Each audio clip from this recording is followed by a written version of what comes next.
Now let's queer up politics. Did House Speaker Mike Johnson have homosexual relationships in college? Perhaps he has a Twitter. U.S. House Speaker Mike Johnson recently said that he did extensive studies of homosexual relationships in college. His statements immediately created an avalanche of jokes and memes about what he actually did in his experimental days in college. He mentioned his studies clearly showing that although homosexual relationships are more satisfying than heterosexual relationships, they are bad. In early November 2023, a meme attributing a statement to the U.S. Representative Mike Johnson went viral on multiple social media platforms.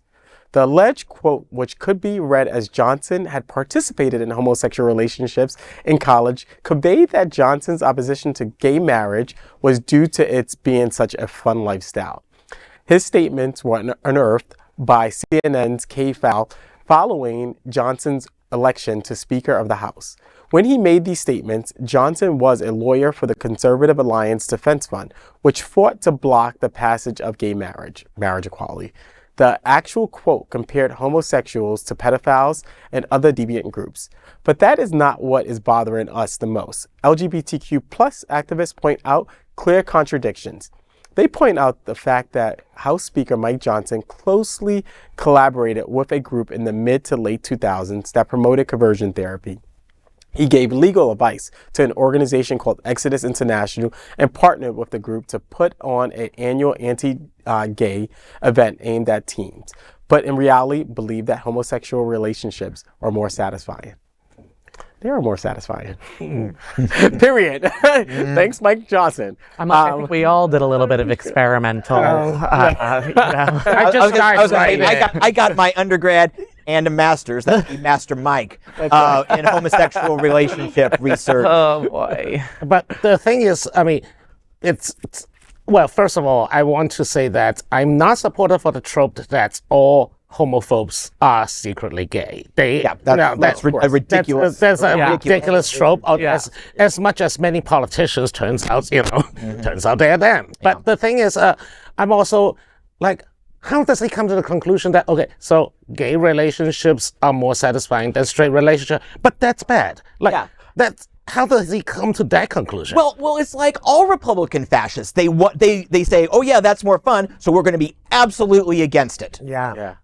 I would love to look at his research design, not to be a geek here, but I would love to just see how he actually conducted his study and what did he actually do to plot twist, there's none. Come to the conclusion that they're more satisfying. Like, how did you know? Did you actually do a field study? Did you do an ethnography? And I would just love to know a little bit more. And also, what is the sample and how does he go around to find these people? And also remember, he is not that young, so the college days was basically at least in the 80s. The 80s. Back when the peak of the AIDS crisis, how do they find homosexual relationships more satisfying? And let's remember, the crux of this story is the hypocrisy. If he hooked up with a guy in college, I don't care. Trust me, I don't want to see the video, but I don't care. Right. It's the hypocrisy at every single level of the Republican fascists. They want to take free speech for me, but not for thee. Right. Right. It's a hot mess, all in general, to be fair. But he does kind of give me the vibe of a hole's a hole, and he'll just do whatever. So sorry to go there, everyone. You were all thinking it at home. To be fair, look at his. Did we see the posters that were up on the screen? I think he's disgusting, and I never want to talk about him again. Okay. Yeah. Ditto.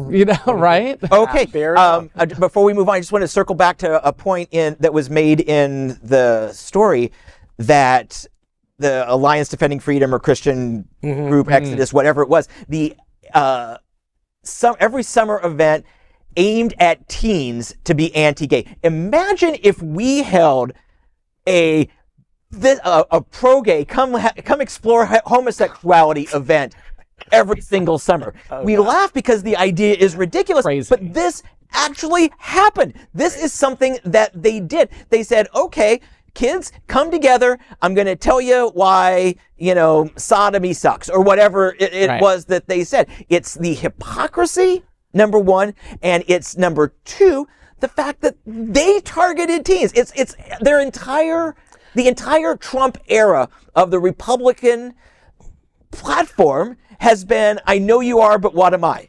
That goes way back though. Remember the National Coming Out Day and the National Day of Silence. So in school, gay kids stay silent, basically to signify that they're being bullied. Yeah. Yes. AFA, American Family Association, or one of the evangelical groups decided that on the same day they're gonna have homophobic teens to basically show up and like basically yell at these gay teens with their Bibles, like So they would, you're having right. Yeah. So essentially it's basically let's bully them. We are not speak. They are not speaking. They're not speaking, so let's go bully them instead. Absolutely. I mean, this playbook has been played for now 4 decades now, as long as like these groups, At least. And once these groups gained political ascendancy, they basically just hammer that anti-gay rhetoric. You know, to the the core. one last comment I'll make about this story is that Mike Johnson supported conversion therapy, and he's one of the biggest believers of do no harm to children, right, or younger individuals, and yet conversion therapy, time after time, have been proven to be harmful to individuals. Selective picking of So evidence. it's just terrible. It's very hypocritical. Apropos of the story. And Exodus is a whole black hole that you go down if you even type it anywhere near your listen. Google search. Yeah, don't go down that hole. the hole. Go down. well, That hole. Exodus My is ex gone was a now. part of Exodus. Like, oh my God. And Right. he was with me afterwards, right? Like, come on. Jesus. Terrible.